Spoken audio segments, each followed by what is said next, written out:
forget my sins. Even Adam's sins are erased from that person, right? They died with Christ and they risen with Christ.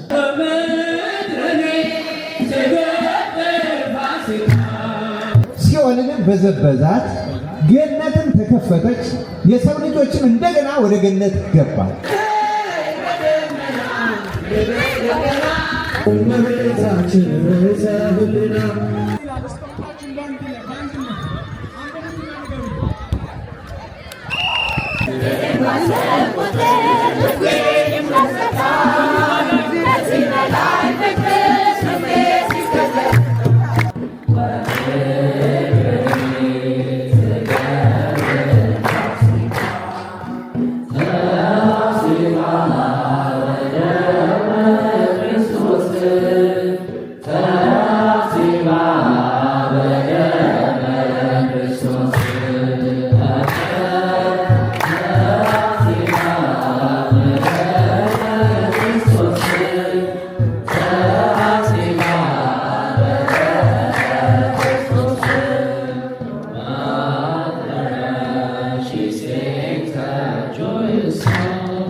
So, can a child be punished for the sins of their father? And the answer is actually no. The scripture says so. In the book of Deuteronomy, and also in the book of Ezekiel, the Lord says that the son shall not be punished for the sins of the father.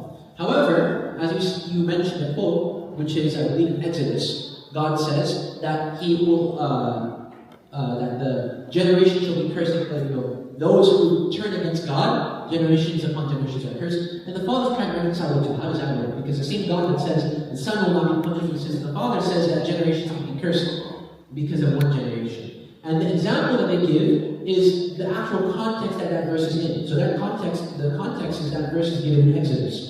In the book of Exodus, let's just think, what happened? The Israelites turned against God in the desert.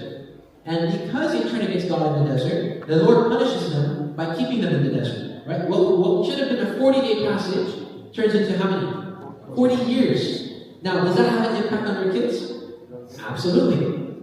That doesn't mean that the kid is going to be directly punished because of the sins of the father, but it means that the environment that generation has established, that environment is going to be passed down. And so ultimately, that consequence will be experienced by those that come after them. Very easy way to think of it is London, the city of London, right? You have a generation prior to us that voted for certain policies that have shaped the city, made a change. That city now is going to belong to those that come after them. And if you didn't vote for the good policies and you didn't take care of the city, then you're giving a horrible city to the generation. So these are generations now being cursed, right? This is our understanding. But the idea that God Himself being vengeful will take His revenge on the son, innocent, who didn't participate in the sins of the father, we reject this wholeheartedly. This is also how we understand original sin, right? So think about Adam, the first man, the first generation. He commits sin, turns against God, falls away from God. Because of that, his body now becomes passible, corruptible, liable to temptation, condemned.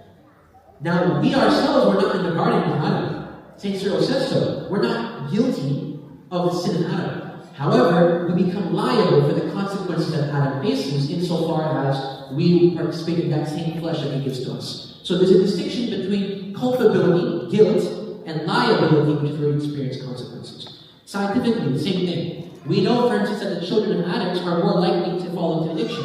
But that's not because God himself decided, you know what, because you committed this sin, I'm going to punish your kid. It's because of the genetic and the environmental consequences of their actions shape a not so good upbringing for the kid. So with regards to generational curses, we don't subscribe to like a lot of nurtured Protestants have this idea of a generational curse that can shackle a family. We don't believe in this. Especially for a Christian family. Why? Because regardless of what I did, if I bring my kid to the baptismal font and they're baptized in the Father, Son, and Holy Spirit, forget my sins. Even Adam's sins are erased from that person, right? They died with Christ and they risen with Christ. So there is no curse we can speak of that can remain on a person through baptism. They're free to be through baptism. So whatever curse a person can speak of, whether it's Adamic curse, whether it's whatever we did in our own life, these things are unshackled and destroyed by Christ through his resurrection, and it's communicated to the person through baptism. That's our understanding. Thank you so much for everyone that has been involved in organising this afternoon, for Diego Mehoz for coming, for the priest, for the organising committee, the helpers all around the church. Wouldn't have done anything without everyone involved, so we really appreciate that, and God bless you all. Yeah, huge thank you to everyone who turned up as well. It's beautiful to see the Orthodox faith is all united. It is something that we've all been hearing before, to be honest. So it's nice to see people from different sister churches. And those of you who aren't in the faith like us, it's beautiful to see that you guys are here. I hope you've taken something that will plant a seed within you to find out more about Orthodoxy. So thank you all for coming. Sorry, Dr.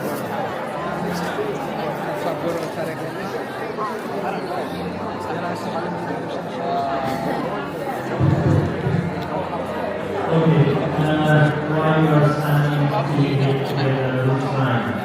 This is the 20th anniversary committee. This reminds me about the welcome that we have.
የቃኝህ ለምስጋና የውሰድ ቅኝትህን እንደገና አንደበቴ የቃኝህ ለምስጋና የውሰድ ቅኝትህን እንደገና አመስግን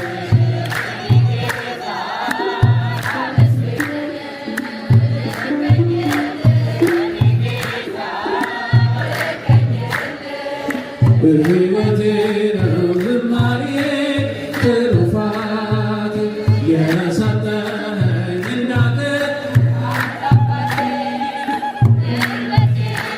ዝማሬ ትሩፋት የሰጠኸኝ እናትህ አንተ አባቴ ዕዝራ ሰጠኝ የከበረ መሰንቆህን ዳዊት ሰጠኝ የሚፈውስ መዝሙር ቀኔ ተምሬአለሁ ከአባቶቼ ዘምራለሁ ባንተ ፍቅር ተነክቼ አንደበቴ የቃኝህ ለምስጋና ይውሰድ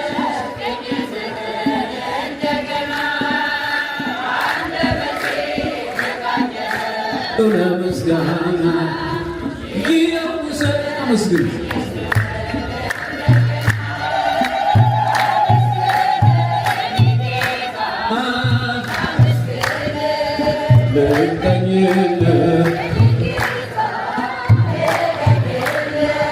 ሕይወቴ ነው ዝማሬ ትሩፋት የሰጠኝ እንዳከብርህ አንተ አባቴ ሕይወቴ ነው ዝማሬ ትሩፋት የሰጠኝ እንዳከብርህ ከምድር ላይ ከአፈር ስትፈጥረኝ ከምስጋና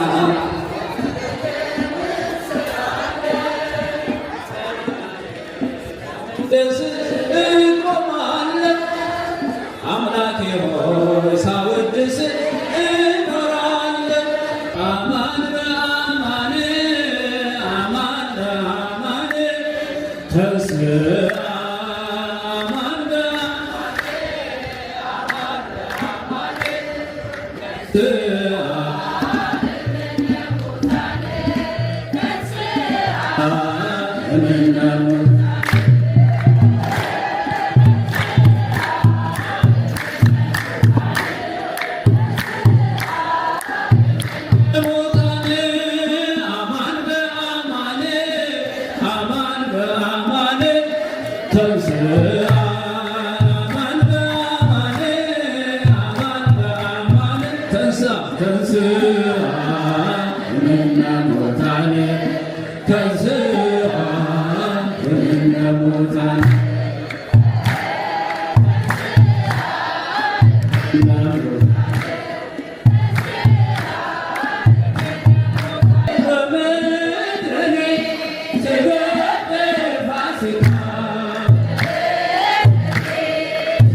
በክርስቶስ ደም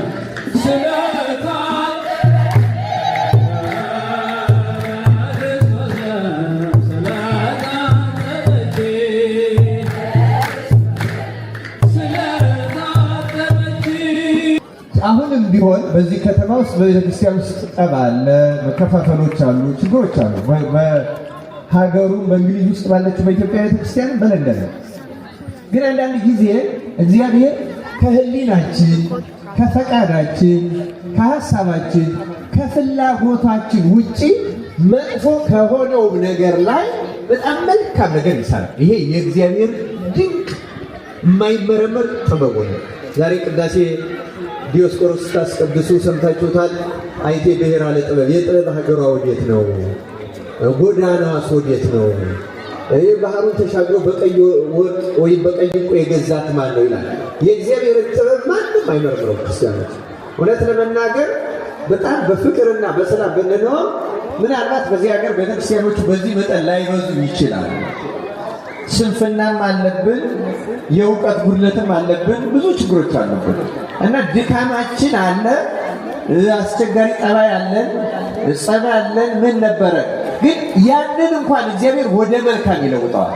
እና አንድ ነገር ተናግሬ ይጨርሳለሁ። ክርስቲያኖች በምድር ላይ በኃጢአት በጣም ክፉ የሚባሉት ሁለት ናቸው በመጽሐፍ ቅዱስ ሊቃውንት።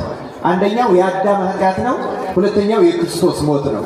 እስካሁን ባለው ሊቃውንት ዘንድ ከአዳም ኃጢአት የሚበልጥ ኃጢአትም የለም፣ ከወልደ እግዚአብሔር ሞት የሚበልጥ ሞት የለም ነው። እና እነዚህ ሁለቱን እንኳን እግዚአብሔር ወደ በጎ ለውጧቸዋል ይላል። የአዳም ኃጢአት ራሱ እግዚአብሔር ቃል ሰው እንዲሆን አደረገ እና ሰው ከመለኮት ባህሪ ተካፋይ እንዲሆን አደረገ። ከአዳም ኃጢአት የባሰ ክፉ ነገር የለም። ግን ያን ክፉ ሁኔታ እንኳን እግዚአብሔር ወደ አስደናቂና ሰው የፈለገ ጽድቅ ቢሰራ፣ ለምሳሌ አዳም ባይበድል በገነት ትእዛዙን ቢጠብቅ 1000 ዓመት ከኖረ በኋላ ዕፀ ሕይወት ቢበላ የመለኮት ባህሪ ተካፋይ መሆን ግን አይችልም ነበር። እግዚአብሔር ግን በጣም ቸር ስለሆነ ሕግ ማፍረሱንና ማመፁን እንኳን በጣም ወደሚያስደንቅ መልካም ነገር ለውጦታል ይላል። ሁለተኛው ሞተ ወልደ እግዚአብሔር ነው። የእግዚአብሔር ልጅ ሞት ለማመን የሚቸግር ነው። ልክ ነው፣ በባህሪው በአምላክነቱ አልሞተም። ነፍስና ስጋው ነው ተለያይቶ ሞተ የሚባለው። ግን ደግሞ የወልደ እግዚአብሔር ሞት የደረሰበት መከራ አሰቃቂ ቢሆንም እግዚአብሔር በወልደ እግዚአብሔር ሞትን ራሱ ገደለው፣ ሲኦልንም በዘበዛት፣ ገነትን ተከፈተች፣ የሰው ልጆችም እንደገና ወደ ገነት ገባል። ስለዚህ የእግዚአብሔር ድንቅ ጥበቡ አይቴ ብሔራለ ጥበብ የሚባለው አሁን በቅዳሴ ዲዮስቆሮስ በኢጲፋንዮስ እንሰማዋለን። የእግዚአብሔር ጥበብ ማንም መመርመር አይችልም። ክርስቲያን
ኢትዮጵያ ሰላምሽ ይብዛ ተጠለል በእግዚአብሔር ታዛ ሀገሬ ሰላምሽ ይብዛ ተጠለል በእግዚአብሔር ታዛ ኢትዮጵያ ሰላምሽ ይብዛ እኔ በእግዚአብሔር ታዛ ሀገሬ ሰላምሽ ይብዛ።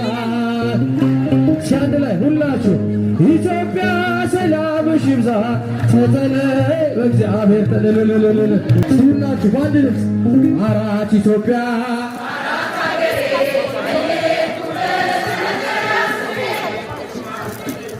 አይሰማ ኢትዮጵያ ሰላምሽ ይብዛ ተጠለይ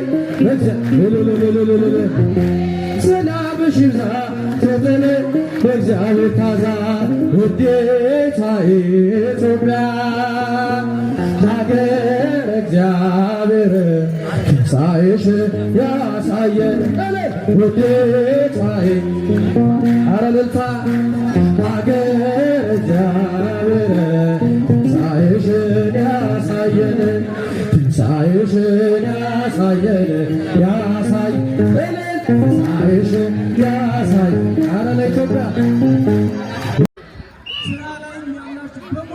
ኧረ ተው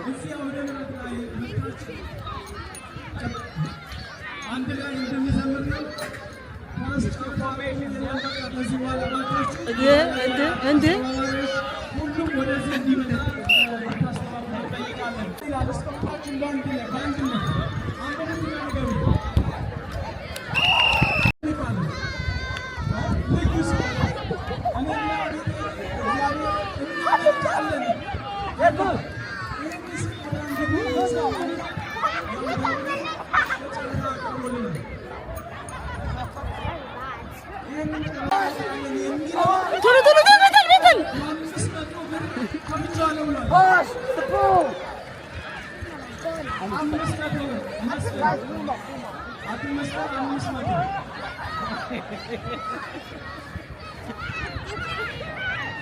Pass it!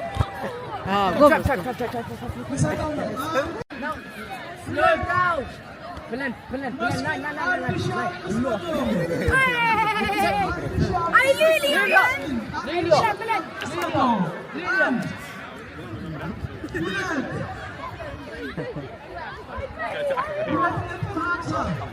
Ayaw, di kayo.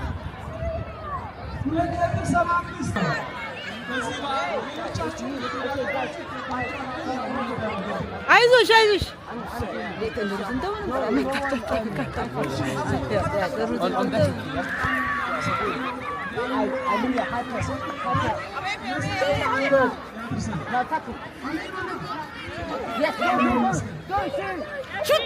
ኧረ ቶሎ በይ ጎበዝ Don't worry.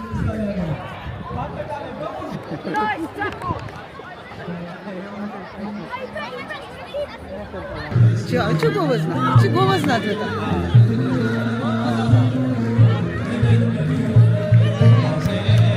ወይኔ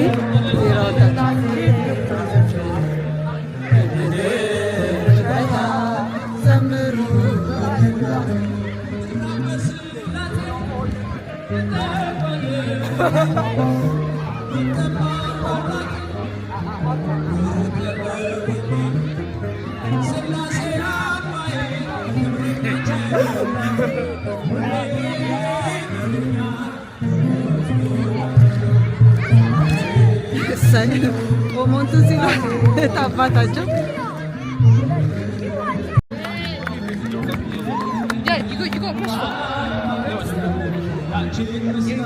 Goal, right? I'm in goal. You're in goal. Where can you play? Defend. Okay, 3, 2, defend. Yep. Good. Midfield. You need to attack and defend.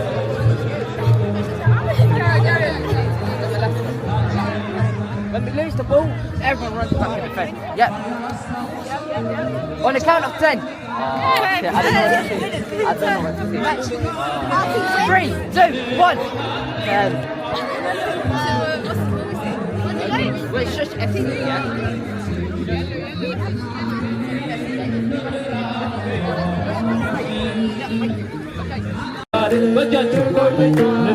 የሰራዊት ጌታ አልረሳኝም አምላክ አነሳኝ ከኢትዮጵያ ድንቅ አድርጎልኛል። የሰራዊት ጌታ የሰራዊት ጌታ አልረሳኝም አምላክ አነሳኝ ከኢትዮጵያ ድንቅ አድርጎልኛል።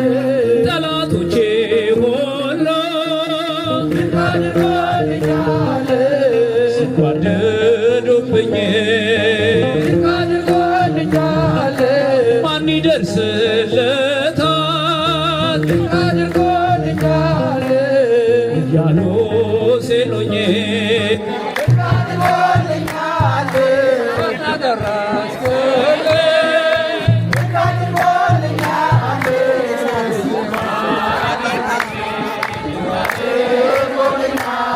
የሰራዊት ጌታ ድንቅ አድርጎልኛል የሰራዊት ጌታ አነሳኝ አምላክ አነሳኝ ከኢትዮጵያ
የሰራዊት ጌታ አረሳኝም አምላክ አነሳኝ ከትቢያ ድንቅ አድርጎልኛል። የሰራዊት ጌታ የሰራዊት ጌታ አረሳኝም አምላክ አነሳኝ ከትቢያ ድንቅ አድርጎልኛል። ጠላቶቼ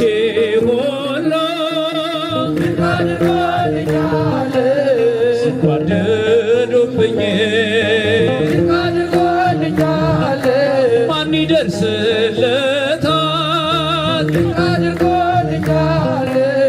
እያሉ ሲሉኝ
Sanchi